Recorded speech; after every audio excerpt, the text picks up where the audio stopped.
करा, पण माझं सहमत आहे आणि माझं मत आहे की बिग बॉस तन्वी कोलतेला विनर करणार म्हणजे करणार. हां, लिहून घ्या आपल्याकडून लिहून. आता याच्यात बरेच जण मला कमेंट वगैरे करते, बोलू दे, काही फरक पडत नाही. पण सत्य बोलणं आणि जनतेचे डोळे उघडणं, जनतेलाही कळलं पाहिजे आपल्या वोटिंगचा किती फायदा होतोय. याआधी समजणं वालों को इशारा काफी होत आहे.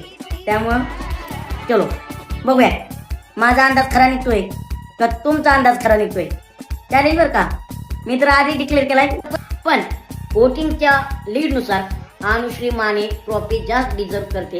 पण आता बिग बॉसचा निर्णय की लोकांच्या मताचा विचार करायचा आहे का बिग बॉसला त्यांच्या विनरचा विचार करायचा आहे. मी शब्द काल विनर सांगितलाय, तन्वी कोलतेच होणार. तन्वी कोलते कसा होणार, बिग बॉसने निर्णय घेतला तर बिग बॉसच्या मनावर होणार आणि महाराष्ट्राच्या जनतेचा विचार करून बिग बॉसने निर्णय घेतला त्याला अनुश्री माने होणार. मग आता बघूया विनर कोण होते कोण नाही.